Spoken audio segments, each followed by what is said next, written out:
Wringer Chapter 21. Beans jumped to his feet, looked up.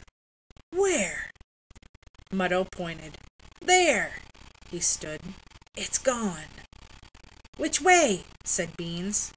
Muddo pointed again. "That way." Beans took off. They caught up to him in the alley half a mile away. He was on his hands and knees, heaving clouds of vapor. "Got away," he gasped. He got to his feet, but stayed in a squat like a baseball catcher. His eyes scanned the sky. Then he turned to Palmer.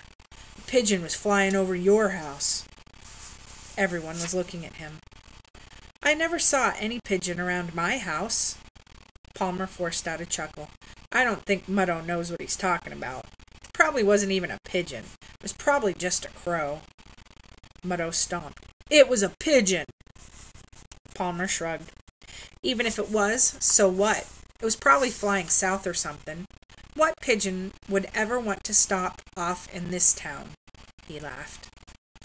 "A stupid pigeon, that's who," yapped Beans. Then they all laughed. Palmer shouted, "I'm treatin' at the deli," and trotted up the alley. He made sure to lead them well clear of his backyard. Later, closing the door to his room, behind him, Palmer broke down and sobbed. It had been a tense, uncomfortable day. The muskrat carcass, Mrs. Grusick's scream, the pigeon sighting. He heard tapping. He opened the window, and before Nipper could step in, he reached out and grabbed him in both hands and pulled him in. The bird squirmed a little, but did not struggle to get free. Palmer ran his wet cheek along the silky feathers, and he held him up. "You're a stupid pigeon.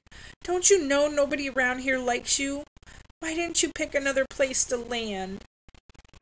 When Palmer set the bird down, it flew to the baseball rim and perched there, ruffing its handled feathers and holding its head high, prim as you please, as if to say, "Because I like it here." From that day on, Palmer became even more attached to his pigeon.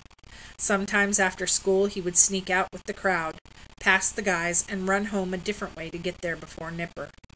Once, he and Nipper arrived at the same time, and Palmer, dashing up his backyard, suddenly felt familiar feet upon his head. He wondered where Nipper went during the day. Did he fly around town, oblivious to the danger? Did he go to the park, steer clear of the soccer field? Did he fly to other towns? For Nipper's sake, Palmer knew what he should wish. He should wish that Nipper would find another boy in another town, a town that would not run screaming after him, a town that would not hate him, would not shoot him. But Palmer could not bring himself to make that wish. Sometimes when he let Nipper out in the morning, he'd watch the bird eat breakfast out on the porch roof. When he was finished, Nipper would walk to the front edge of the roof, step onto the upturned lip of the rain spout, and with a chuckle take off. But he would not fly straight away. He would soar up and then circle the house once, sometimes twice. The library book had said pigeons do this in order to fix in their mind's compass the place they must return to. Palmer preferred to think the bird was reluctant to leave. In any case, Nipper then flew off and was quickly out of sight. He was never clumsy outside of Palmer's room. Although in the days that followed the guys talked and laughed about the muskrat carcass and Mrs. Grusick's scream, they stayed away from Dorothy's house for a while, but not from Dorothy. They continued to snowball, tree stump, and otherwise torment her on the way to and from school. Palmer kept expecting consequences.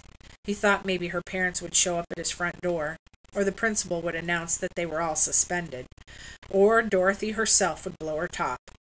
When something finally did happen, it was not what Palmer had expected.